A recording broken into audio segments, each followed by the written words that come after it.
right, what's up, everybody? Welcome to episode 6 of the self-nominated podcast. We got a very special guest in the house today. She's not only a financial expert and licensed planner, but she's also Miss California, United States 2021, which is a huge deal. And we're very grateful for her stopping by to talk to us today. And she's also a very good friend of the program. So we want to introduce Milena to everybody. And what's up, Milena? Thanks for joining us. Hey, thanks for having me. Excited to be chatting with you both today. Oh, for sure, for sure. So just tell us a little bit about, where you're from, your background, and how you got into, not only the beauty pageants, but financial services as well. So what did that look like? You just take us from the beginning. Yeah, oh man. Well, I didn't expect either to happen to me. So there's that. Yeah, I mean, a little background on myself. I grew up in the South Bay of Los Angeles, so San Pedro, California. It's a beautiful little port town. Some of you that might have been there would know that it's got a very large and thriving Croatian American as well as Italian American community. And so for me, that was my background. My family are all war refugees from the former Yugoslavian country of Croatia. And I grew up with 4 generations in one household. So it wasn't just me and my mom, it was grandparents, great grandparents. I was around a lot of different generations of people. And so, they say it takes a village. It very much took a village to raise me and my cousins. At 18, I had really big dreams and I wanted to make sure that my family made that sacrifice not in vain. So went off to New York. I did my undergraduate studies at New York University. And then after that, I got my master's in art business from Sotheby's Institute of Art. And that was where I was. It was always my dream to actually be an art conservator. The more I got exposure in the industry, I grew up drawing and painting as well. Right. And yeah, did ballet. I was always very invested in the arts and I knew that I wanted art in my life in some capacity. And so that's what I studied. I went off and I did that. I worked in the gallery world for several years. I was a gallery registrar. I've done everything under the sun, right? When it comes to art, I've installed it on walls, I've taken it down, I've helped collectors ship it. I've created it, obviously, which I already said. So for me, I think the biggest factor was back in 2017, what got me into financial services was that the Los Angeles art market had taken a pretty big hit. Collectors here, it's a little bit different than the collector base in New York or in Shanghai or Hong Kong, London, where the buyers here tend to buy at fairs as opposed to buying art at a lot of the local spaces. So it's a little bit of a different market. I know some people might be surprised to hear that, but the way that our collector base is structured is like that. So it means that some of the local galleries really struggle, not just to keep the lights on. A lot of New York galleries moved here in the mid 2000s and then shuttered their doors pretty much a couple years later. So, for somebody who came in, I'm not necessarily coming from a massive advantage. My family doesn't have billions of dollars. I wasn't grown up around this industry. I'm kind of an outsider looking in. I really wanted to help artists and I wasn't, doing that in my positions on a daily basis. I was in an artist run space. So I had the privilege of working with some really, really awesome people. I didn't have a negative experience at all with the art world, but I knew that I wanted more. In terms of what my life looked like on a day-to-day. And so enter financial services and just kind of at the perfect time. I had this whole business degree. I had the mentality of, look, LA for whatever reason isn't working out. In terms of this art career, I gave myself a month actually. So it's kind of funny. I don't often tell this story, but I gave myself a month to either find something in the LA just job market, not even art market, find something where I'm moving to Germany because I have a lot of friends and family that are from there and I'm a dual citizen. So I can work pretty easily in Europe. And the rest is history. I found something that I love, that I'm passionate about, that I get to help people with on a daily basis. So that's kind of what brought me here. I know it was a long story, but you got the bio. No, you're good. Got the full bio. No, that's great. That's great. And how would you say your brand or business speaking, of the financial services has evolved from when you started to now? Yeah, great question. I think for me, it's if I'm not able to put myself out there, then the brand doesn't exist, right? So I think that the brand kind of evolved from me trying to step into a very unfamiliar role. I came in with a lot of strengths. I've always loved public speaking. Actually, I should take that back. I haven't always loved it, but because of the pageants, which I started when I was 15, we can kind of get into that too. Right. Um, I developed that skill and now I love it. It's something that I enjoy partaking in. And so I think that I was stepping into the space of coming in as like the art kid, right? Into this sort of foreign financing world and not even really knowing how to manage my own wealth. So I think where that brand evolved was an outsider kind of looking in and trying to figure out if there was a place for me in this industry. And now it's very much, I'm the go-to person Right. in my immediate circle. And what's nice is I'm starting to see that ripple effect beyond that. So I'm at still the beginning of my career very much, but people see me as an expert on both topics. Well, I guess all three topics. It's not Right. just the art, it's not just the pageants, but I really am that financial expert now, and my own finances are way better than they were. Right. Yeah. No, definitely. And, that's something we appreciate. So for those, watching this, Milena mentors Aaron and I in our financial businesses, that we talked about in previous episodes. So we definitely look at you and think of you as an expert. And, you've helped my family out as well and helped me learn, even study and become a licensed financial professional myself. So thank you for that, first of all. Yeah, well, it's all about giving back, man. Right, I right. know you do the same for those that you work with too. Right. I just wanted to say that to let the people know, like, you're the real deal. Thank you. Yes, it's not a Cool. whole bunch of hullabaloo. No, no, not at all. Not at all. And then I wanted to touch on something that you just said a couple minutes ago, because I wanted to ask you, like, when did you first start, getting into beauty pageants and things like that? So I know you started at 15, and what did that kind of look like, and what made you want to start there? Yeah, it was totally a fluke. It's no, I mean, seriously, it wasn't something, I was not a girly girl growing up. I did Taekwondo as a kid. I was a tomboy, didn't like the pink Power Ranger. I liked the yellow Power Ranger because I thought the pink one was too girly. So for me, I was just, it was not even on my radar. I ended up getting a pamphlet in the mail. This actually first happened when I was 8 years old. So I should go back a bit. I got a pamphlet to enter a system that now is known as MAC, but it's the Miss American Co-ed pageant. And it's not co-ed because guys compete. I always had to explain this. It's co-education, right? So it's an older pageant, started in the 80s.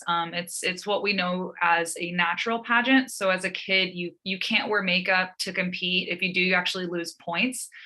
You can't wear makeup until you're like 15, basically. Okay. You can wear like a little lip gloss or something, but like no lashes, none of the honey boo boo stuff. Right.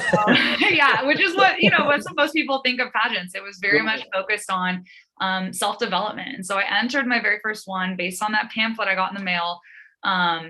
If I ever find the person that like put me down on a list and recommended me as a referral, I don't know who it was, whoever it was, thank you. If I ever find you, I'll thank you in person. But entered my first one. Everyone was wearing like poofy cupcake dresses. I looked totally miserable on stage because I didn't know to smile yet. I remember we picked my evening gown. I loved it. I still love it to this day that I did this, but I picked it out of a Macy's catalog, and it was this short, just like knee length cocktail dress that was ice blue. It had like one row of rhinestones and some sheer. I mean, just not at all a pageant dress, period. Was terrified of the interview room, didn't go in there. And I did it the one time and, just was like, oh, whatever, that was a fun experience. And then I got a second pamphlet. So it's literally like the universe is telling me, do this. Right. And I got a second pamphlet in the mail when I was 15. And my mom was like, oh, we got another one of these. I'm just going to toss it. And I said, no, I remember making really good friends with the girls that were there. I remember having a blast. Like, can I try again? She was like, really? Like, you want to? And I was like, yeah, why not? Like, it was fun. So I entered that second pageant. Didn't do anything. It was a pageant of over 300 people, but again, had a really positive experience. And then the next year I came back, I placed second runner up again out of like 300 girls. So it was a surprise to me. But I was able to go to the national pageant later that year. So, really since then, it's just kind of been like every step of the way, just like in business and in life, Right. some people are total naturals. I was not, it took me some learning, and I learned a lot about myself. And like I said, public speaking along the way. And, that was the second pageant or third pageant really that I competed in, where I placed second runner up. That year I entered the speech competition and blacked out on stage. Like Oh. they tried prompt, which, like, you guys know me. That's not, I don't get stage fright anymore. But I remember the topic, the speech that I wrote was, my favorite American is Condoleezza Rice. And after that, I still to this day couldn't tell you what comes after that in the speech. Like, it was traumatic. I kept telling them, like, thank you. I can't remember. And they tried to prompt me until finally they realized I wasn't going to remember it. And I cried for like 2 hours after that. Wow. No, just hearing you describe everything, it does sound like it could be a pretty intimidating process, especially for a young person. Yeah. But it sounds like, you've developed lifelong skills from it, though. Absolutely. That translate to everyday life. They translate to job interviews. I mean, it's what I can say about pageants is that it's not all what people perceive from the media. It very much is that you're learning, and you're putting tangible life skills to the test, and learning them along the way. So right. That's always been my experience. No, that's dope. That's an important lesson too. Just what you said, you forgot your whole speech and you blacked out on stage. Like, you could have quit right there. You know what I mean? Yeah. The fact that you learned from it and you kept going, and then now look, like, you're Miss California, United States. Yeah. That's important for sure. Yeah. Well, I made it a point to go back the next year. I was like, I don't want to leave that as my legacy for how I competed that year. I'm gonna come back, even if my goal the next year was, I don't care if I don't win the speech competition. I want to finish the speech on stage. And I did. I got through that speech. It was rough. It wasn't sterling. It wasn't my best performance, but it is about that perseverance. And so that's I think one of the things I've gained from pageantry is if at first you don't succeed, try a million times again until you do. And that could be applied to anything. So that's an important real story for, how success could be waiting for you. You just keep pushing. Absolutely. And then I actually wanted to ask you something, because I know you just said you met some of the girls and became friends with them and things like that. Because I don't know anything about pageants or anything, and when I'm thinking of it, I come from like a sports background, so I'm thinking, oh, is it like a fierce competition, or is everybody pretty cool with each other, or is like, do some girls throw shade? Like, how does that work? Totally. Oh, I love that you brought that up. I mean, you get a mixed bag, just like with everything. My experiences have been overwhelmingly positive, but I have seen people get bullied in pageants. It's not, just like with anything worth having, anything that's competitive, you of course have a few nasty players. What I will say about those girls is they tend not to last long. And to not be very successful. Okay. So yeah, like I've seen a little bit of that. I've been on the receiving end of a very small percentage of that. I think it's also because people know that I'm pretty aggressive. So like, I am nice, but if you push me, like, don't awaken the beast, Right. And yeah, there have been a few times where I've had to stick up for other contestants, or even, what's interesting that I've seen is it's actually not usually the girls. It's usually the parents of the younger ones that tend to be a little bit catty. So that absolutely exists, but it's not really been my primary takeaway. It's very few and far in between. And I try to always tell people, look, like, the women that I've met that I stay in touch with, and even those that maybe we've lost connection just because paths have gone down have forked and gone in different directions. I mean, I've been in people's weddings who I met through pageants. One of my oldest friends, literally we met in high school at 15, and I was one of her bridesmaids. Oh, nice.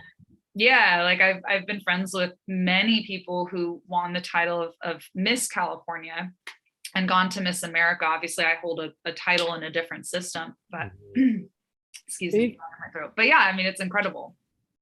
Talk to us a little bit about like the balance between financial services and being in the, you know, being an artist, because a lot of artists, a lot of creative types, they just can't imagine anything like this being something that they could pursue as a career, or even trying to wrap their minds around applying it in their own life. Yeah. So can you kind of share how, like, you know, maybe how disillusioned that might be, or just your opinion on it?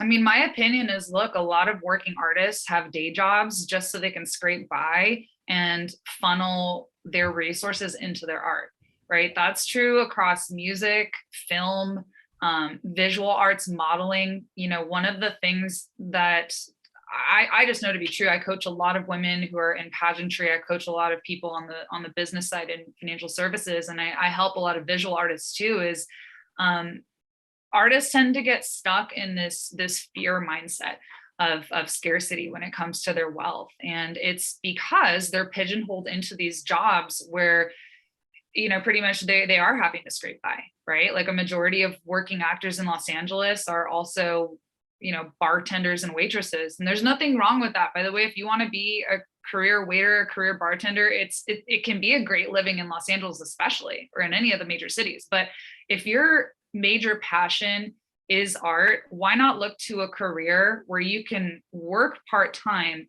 and then exponentially increase your net worth? I mean, in the hours that it would take to make what I take in 1 hour of financial planning, the hours on the service side would be, I mean, just even thinking back, I've been a waitress myself, like maybe making like 15 an hour in LA right now, maybe a little bit above that. I know after the pandemic, it got a little bit more generous. I mean, it would take me like a week to make what I make in an hour. So what I would say is it's about working smarter rather than just harder. You still have to work hard in financial services, but maybe find something where you can shrink down, you know, that weekly paycheck into just a shorter time frame. No, absolutely. And that was actually going to be one of my next questions was like, how has running your own financial business, you know, given you the freedom to be involved in beauty competition still and all the other endeavors that you're involved in? Yeah, I mean, what's great about what we do, there was always a version of it, and to kind of speak to the pandemic as well, because I feel like that's a good tie-in. You know, pre-pandemic, we were online anyway. You know, from pretty much my first year working in financial services, we've always had like Skype and Zoom, at least in my professional working life, right? I'm a millennial, so for the past 10 years, there's not been a problem conducting business electronically. It went from kind of a, you know, maybe like 20% of my meetings online were online, and then 80 were in person, to now it's like maybe 2% are in person and 98% are online. What it's really done is it's given me the flexibility to work from anywhere. You know, later this year, I'll be competing for a swimsuit title down in Florida in July. I don't have to take any work off for it, right? You know, I don't have to ask a boss, because I am a 1099. I make my hours. I have a flexible schedule, and I can work from anywhere. I don't have to go in somewhere and say, hey boss, like I'm going to be in Florida this weekend. You know, if I wake up a little bit later on Monday, no, there's none of that. There's total flexibility from point A to point Z, right? I can work from Florida. I can take a meeting in between shoots. And then in September, I'm going to be also walking in New York Fashion Week. So it's a small show. I'm not walking for Gucci or anything. Oh, that's dope though. Like, congrats. No, but I mean, what other career would give me the flexibility to do that? Or even last week, I walked in a pre-Oscar party fashion show that had a tie-in with a new reality show for an Indian designer who works in Hollywood, lives and works in Hollywood, you know, and where else, again, like what other industry would allow me the flexibility? It's either you take the day off and you take the pay cut to, you know, work the show that might make your career. There's like no stress for me to do what I do. It makes everything all the more enjoyable.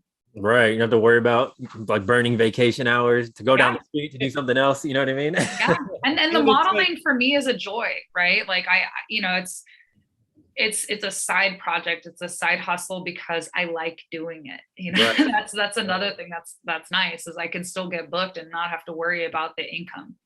And it's like, you don't have to, like, I think people think, you know, this is going to be 2 years of study before you can get your license. Now, some of us have taken a while to get their license, present company, perhaps, but it doesn't have to take forever. And like, compared to careers like real estate, a lot of talent especially is attracted to real estate. I mean, and I understand it. I love real estate in Los Angeles, especially. Yeah. But like, you know, once to become a realtor, how competitive it is to get listings, and then you have to spend thousands of dollars marketing your listings.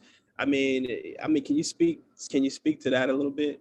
Yeah, I mean, low upfront investment. Also, by the way, in an industry where you can work part-time and figure out if you're good at it even, right? That was the perspective, exactly what you actually said earlier, Aaron, where you said, you know, a lot of creatives don't think to look at this as a career, let alone put it into practice for their own finances. You know, again, coming from the art world, and it's not a stain on the art world, it's just a fact. When you work in small businesses and galleries that aren't these, you know, like global machines, like let's say like Gagosian or Hauser and Wirth, right? Where like there might be a 401k compensation package or something like that, you know, where you have benefits.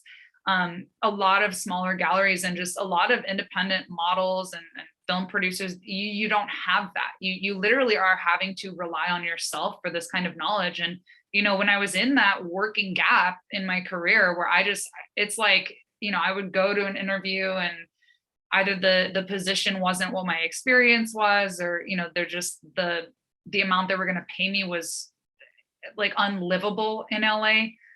I really just kind of came from a perspective of I need to just learn how to deal with my own finances. You know, this might be a career for me. I wasn't even thinking of that really, though. I was very much just of the mindset of I need to learn this and get better at managing my own wealth. Otherwise, I'm going to be broke in like tomorrow because I was broke. I mean, frankly, and getting my license, you know what I would say, like, hopefully this is a lesson in mental toughness. I wouldn't have even gotten my license if it wasn't for my family. I mean, I was at the point where I was so broke, I would go into a Ralph's. I remember this very distinctly because I had literally like a few dollars in the bank. You know, I would go into a Ralph's and I would just beeline for the WIC labels so I could see what food was cheapest so I could eat on $8 a week. Like it was that point where I was just like, I had to move back home. You know, it was just, I couldn't manage it anymore. And maybe it would have been different if I had known, hey, have an emergency fund planned for 3, 6, 10, 12 months. Right. But I was let down by the educational system. You know, it's like I have a degree from multiple degrees from elite universities. I've studied, you know, I've taken courses in the Ivy League. It's like I've done all these things that on paper you would think, oh, this person is smart. But when it came to the wealth, nobody had that conversation with me. You know, so I would say, look, like, it's not like real estate where it is expensive to get a realtor's license. You can be doing business in whatever home state you're in for less than $400 or $500. And that, look, take that as like a unit at a community college, right? Take that as like, hey, I would pay $500 to learn about personal finance at a community college, and I get to walk away with a professional credential that you could make lawyer doctor money with. Yeah, right. We know people that are making tens of thousands of dollars per month doing this. Yeah. Oh no, I'd say even going back, I think I mentioned it in the first episode, like I literally started my own business for like $200, $200 to $300. Yeah. And that's kind of the purpose of this whole podcast, is showing people just from various different industries, like there are ways to make money for yourself. If you're willing to do the work and have the skill set for a minimal amount of money, but for an unlimited amount of success. So Yeah. just so Milena's that person, y'all, that that helped us do this. She was my mentor, got me all the study equipment and things like that, like really shared the information and shared her knowledge, which is what we're trying to do as well, by just giving back to our communities where this stuff is not common at all. Like we're not taught this stuff growing up. I wasn't, at least. Yeah. No, I mean, and it's exactly what you said. I mean, I think you hit a really strong point just there, which, like, let's just bring it into the daylight, right? Like I want to shed more light on that issue. My partner and myself, we come from very different walks of life. As you can tell, I'm a white woman, right? Like I told you about my background. Right. My family has struggled, but growing up in America, I haven't seen those kinds of struggles, right? Like I grew up here, I was born here. I have the benefit of hearing the stories of others who were, literally they watched Nazis put nails into someone's head, right? Like I've heard those stories. I haven't experienced anything like that. And in this country, at least in the past 150 years, there's just been this unfortunate additional layer of abuse for persons of color. You guys know him, obviously, Adon, yeah. And I know we kind of talked about this. He'll probably be on the show too, soon too. Absolutely. But he grew up in a Hispanic community. Like he's a first generation American. You guys being Black Americans, I think part of the additional abuse that's being felt in this country right now is furthermore on that financial literacy level. It's that not only do financial advisors and the system not want to necessarily teach the masses how to deal with their money, but it's like, definitely no one is going into Hispanic communities in LA. Nobody's going into Black communities to like be these leaders that can educate their communities. I think that's a big driving force for me, is I want to be working with a really diverse field force of individuals who come from different walks of life, because I don't want to add to that to the imperialistic equation of like, here comes the white woman teaching the Black man about money. No, it needs to be that we are developing and reinvesting in leaders that are already in these communities. And frankly, there are a lot of leaders in the Hispanic community, in Asian communities, in immigrant communities across America. And it's just a matter of equipping them with more knowledge and letting them shine, as opposed to it being like us trying to penetrate these spheres. Right, absolutely, which is a whole challenge in itself. Because from where I've come from, and just even as far back as I can remember, and I've talked about this on previous episodes, and even when I was a little kid, like I always felt like I heard older people, anytime money came up, don't talk about my money. Oh, don't talk about your money. Oh, keep your money away. Just don't talk about it. You know what I mean? It became this thing like, oh, I got to keep it secret. Nobody needs to know how much money I have. Like, you know what I mean? It's not even crossing the line of getting into what financial services can do for you. And not even taking it further, like just regular investments like stocks and things like that, like didn't know anything about it in my teen and childhood. So it's important to bring this to the forefront. And no, I'm just glad our paths crossed, because likewise. It's been life-changing for me, like seriously, just to have that license, and like you said, you touched on it, just being able to be knowledgeable, just to help my family out with it, and friends, and then that's turned into other people.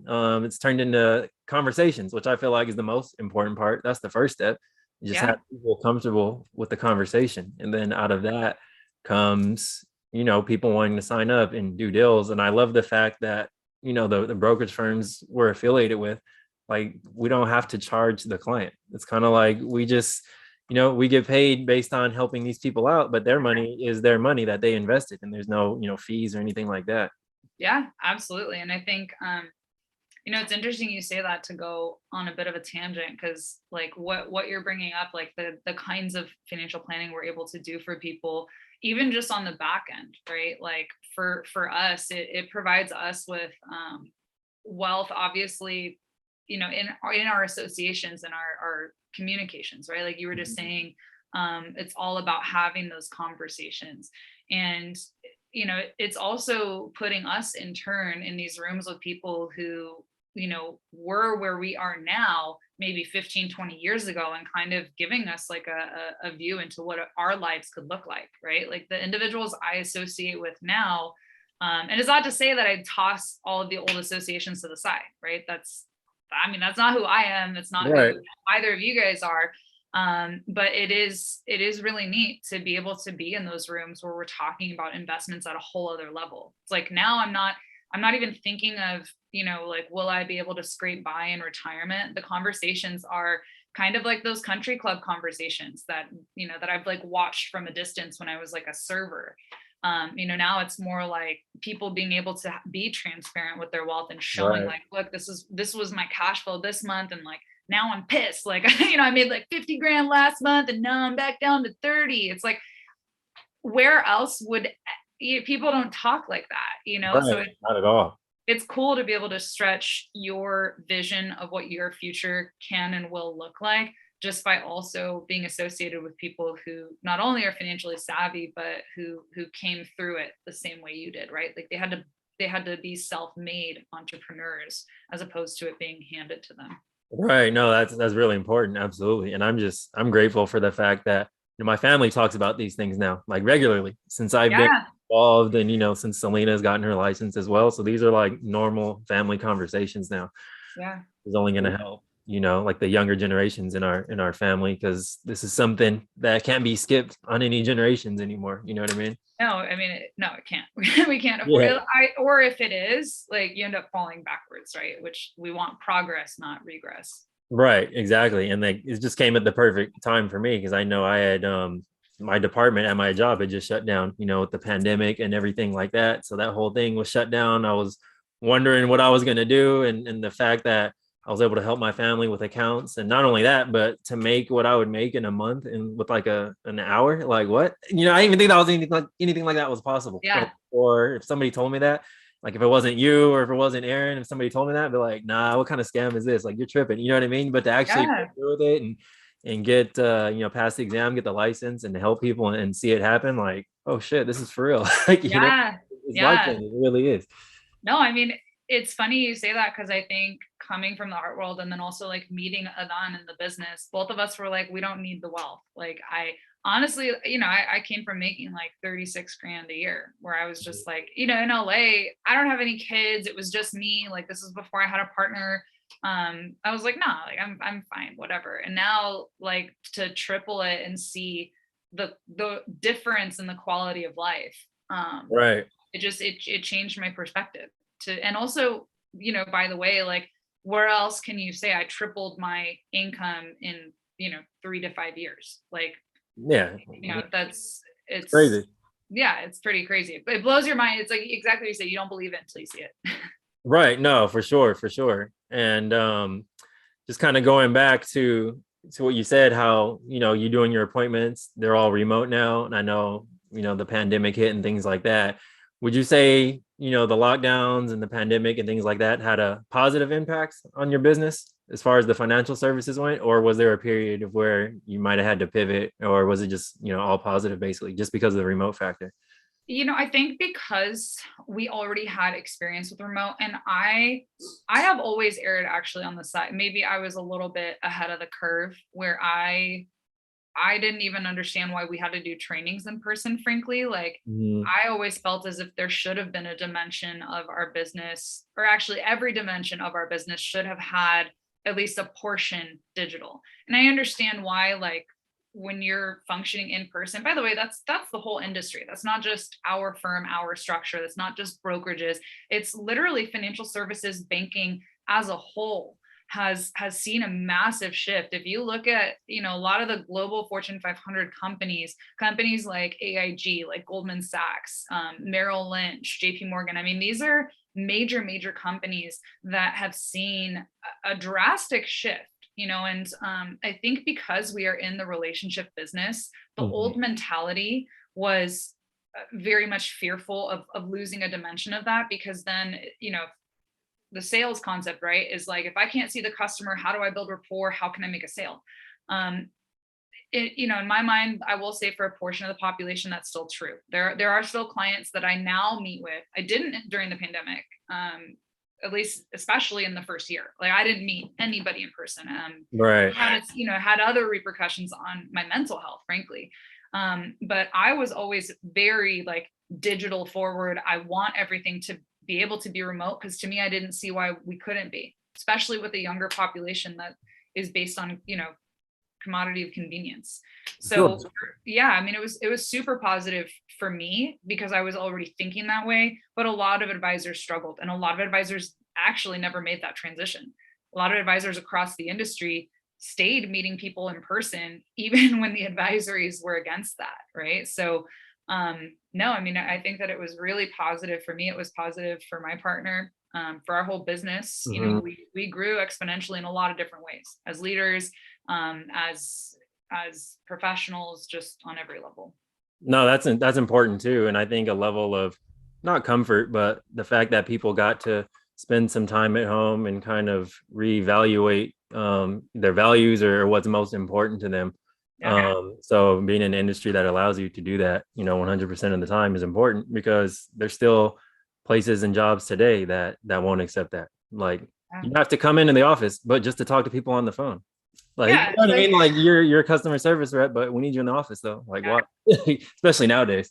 Yeah, I mean, it's interesting you say that, because I think a lot of the companies that made that successful transition, they realized you're not going to keep people in the workplace, right? Like, we saw that with the Great Resignation. The fact that people saw their peers being able to work in a comfortable environment. And by the way, what does that do for working parents, right? It means that potentially you have two parents in the home now who, I mean, it's not a perfect or ideal situation, but maybe there was one of those two partners, or more, I guess, if you're polyamorous. But there was, one person maybe in that scenario that had to kind of make that sacrifice of, I'm going to stay at home and not work, or I'm going to work and have to sacrifice the parenting side of it. It's crazy now. Like, there's no going back. I mean, it's crazy now to even think that people will have to do that in the future. Granted, some jobs will always be in person, and I don't think there's anything wrong with that, but to not acquiesce to the needs of your workforce, I think is a really poor lesson in management. And we saw that very clearly with a lot of major companies. Oh, I agree. There's like a hiring boom going on right now. So there's a lot of not only employees, but business owners and companies felt the effects, obviously, of it as well. But I did have a question for you. It's been burning in my mind. Yeah. Gears for a minute, just back into the beauty pageants and things like that. Because I don't think I ever really asked you. But like, how did it feel? Like, just to win, like that moment, just to win so California, cool. United States. Yeah. I mean, it's not my first state title, so I'll put it at that. I've competed in, I mean, just to give you the numbers, like well over upwards of like 35, 36, maybe even 40 pageants at this point. Obviously, I've lost more than I've won. Winning the Ms. California title, I think for me was, I felt like I was kind of coming back into my own. So it actually wasn't, I know this is going to sound strange, it wasn't really a feeling of like over the moon excitement. Obviously, I was excited, but I felt it was kind of like a feeling of coming home, where it's like we had gone through this really difficult time as a country, and still we're going through it, right? Because I was still around during the pandemic. We had to like wear masks and everything and stay socially distant. And I just felt like, cool, I'm back.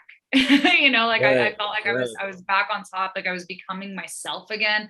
Part of the reason I compete in pageants, honestly, the prize packages are great, but it's a part of the person that you become along the way to that title. And also, by the way, it doesn't just stop at winning the crown. It's who you become over the course of the year, being a representative of that organization. So I feel as if, and I've said this on a couple of other podcasts, actually, I feel as if I am the best version of myself when I am competing. And when I'm competing in pageants, obviously that's the easiest way on a personal level. But when I'm competing in business as well, when I'm working toward a goal to better myself and to better, my family and my situation, I just feel elated. And it's like I vibrate at a different frequency. Mm-hmm. And there have been seasons of my life, of everyone's life, right, where you kind of sit back a little bit, you're a little bit more complacent. And I feel like I need that time to kind of recharge. Like, for instance, after I give up my title this summer, I'll probably take a little bit of a break. I do Sure. have other pageants I want to compete in, but I'm going to need a little bit of a recharge, right? So, no, I mean, it was just very much a homecoming feeling, and just I was excited to compete at nationals, placed in the top 5, and yeah, I just felt like I kind of came back to who Milena is. Right. No, that's dope, because it's important, to be able to hit a groove and kind of stay in that, and do things that allow you to be yourself. But like you said, take a break too, and recharge. So no, that's awesome. Congratulations once again. Yeah. And kind of another question I had is, what advice would you give to young people, people in junior high, high school maybe, or people in their teenage years that kind of want to get into competing in pageants? What's the kind of the advice that you would just give to start with?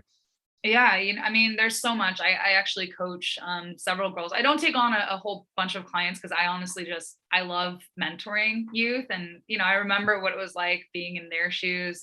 Sure. At this point in my life, it's been more than 17 years of my life. It's more than half my life I've been competing or around pageants, or I've produced. I was co-production on the Miss California pageant, which, that goes directly to Miss America. It's a big deal. It's a huge part of my life. And so, what I always try to tell people, really 2 or 3 pieces of advice I could give. Number 1 is to always be fully transparent with who you are, and to let that shine. And it sounds a little bit cliche, but the reason for that is, if you're trying to emulate someone else who maybe you've watched their path, and you can kind of mimic moves and stuff on stage, but when you're in that interview room, you have to be yourself. You like, people can smell BS. I say this all the time, like, and even in finance, right? They can smell the BS on you. So if you're like trying to pretend like you're something you're not, it's just better to be honest about who you are and where you're headed, right? So that's number 1, is being transparent. And really number 2, this was something that I don't think I really struggled with past my first maybe like 5 or so years, but definitely my first pageant, I was like, God, I would love to win.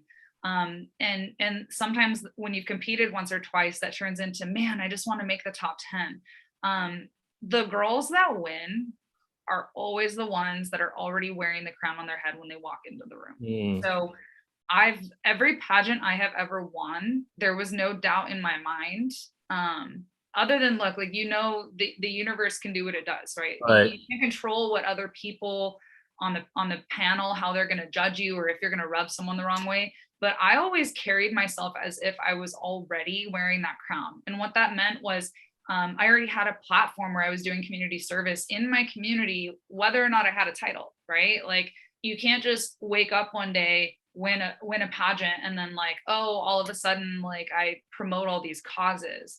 Or you can do that, but it's a very small percentage of girls that win and kind of grow into the role. You have to already be the queen, walking into the room. And that's true of anything. Right? No, that makes perfect sense. No, I totally get that. You have to know what you're capable of, and believe in yourself, essentially, and believe that you're already what you want to become. It's just the journey. You're just on the journey, basically. But you got to know in your head like what you are. Yeah, totally. And like, girls entering their first pageant. I mean, people go out there and they win their first pageant. That's another thing, is like, it's not like there isn't precedent for that. Olivia Culpo, I think, is a huge example of that. She competed at Miss Rhode Island USA. It was her first pageant ever. Somebody just told her compete, and she did. She won that. She won Miss USA, and she won Miss Universe. Look where she is now. Wow. She's a massive model in the industry. Not only that, she actually has siblings who are now in the industry. I mean, it can change your life, and you just like, do not try. Absolutely. And like, kind of one thing, you're such a unique guest, because we can kind of switch gears, which is cool. But I wanted to give the people like your perspective, like, what's, I guess, one piece of advice you would say, to someone that just needs to get their finances in order, not necessarily work in the industry, but what's the most important piece of information you could give to let people know, like, hey, this is something you should be paying attention to, whether you have the knowledge or not. Like, it's important to get into it for yourself. Yeah. I mean, I think the best piece of advice anyone, or even just piece of basic financial knowledge anyone can have, is that time in the market is always going to beat out trying to time the market. Mm-hmm. So, a lot of people right now are asking me questions about, should I invest in crypto? Should I mine? Should I buy NFTs? Should I do this? Should I do that? It's a confusing time because, decentralized finance is obviously center stage, and people, unless you're aware and self-educating on it, people aren't sure of what resources to listen to. Mm-hmm. I first heard about crypto well over 12 years ago, and that wasn't even when it was in its infancy, by the way. So if I had just even tried my hand at it, I had friends who were always interested in finance. And to me, I was just like, I don't know anything about crypto. I don't know anything about the marketplace. I'm just going to stick with what I know, and just like sticking with what I knew didn't do any good for me. So, even if I had just tried to kind of put a couple $100 here and there, and if I had just done something because I had that time on my side, flash forward 10 years later, I'm having to make up for that full 10 years of lost investments. So just start now. Whatever point you're at, do not overthink it. The money that you invest should be money that you are able to lose. Unless you're dealing with, a lot of the products that we help our clients with, which are index products, they're guaranteed not to lose. You can capture some returns of the market. Just start somewhere. Even if you pick up a book on like how to budget, just don't delay. That's the bottom line. No, for sure. I definitely agree with that 100%. And one last thing is, where can people find you? If they want to find you, if they want to, they want to see you, if they want to, just kind of get some background on what you do in the beauty pageant arena, as well as, financial services, where can people look you up or follow you or contact? Follow me everywhere. So I have a Facebook where you can track some of the work that I do with Lyme disease awareness. So that's one of the causes that I chose to champion this year as a current Lyme patient, actually. So you can find me on Facebook, just using my name, look it up. It would be Milena, Milena, my middle initial, which is V, and then last name Grgas, Grgas. I'm also on Instagram. I have 2 Instagrams, actually. So you could do Millie Grgas, so at MILLIE GRGAS, or MILENA WFG. And then I'm also on TikTok. So that's at Milena Grgas as well. So yeah, I'm kind of all over the place. I have a pretty unique spelling of my name, so I'm sure it won't be too hard to find me. No, we'll shout you out too in the clip. So we'll make sure people are able to find you. Perfect. But yeah, I'm all over.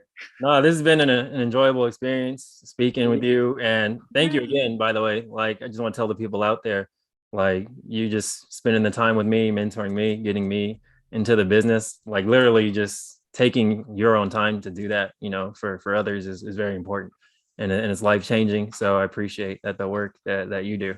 It goes both directions. I mean, thank you guys for honestly like being all hands on deck.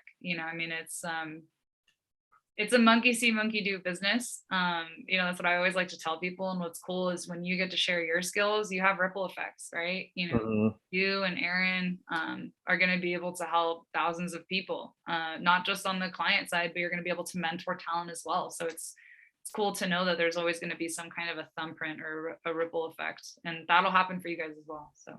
No, for sure. It's already coming. So Thank you for being on here. Y'all tune in to the episode. Catch it on selfnominated.com or on YouTube by typing in self-nominated. And also, if you have a business success story, you can sign up on our website as well for your chance to be on, or if you have any questions about financial services. So make sure you follow Milena as well. Thank you. Thank you, guys. All right, y'all.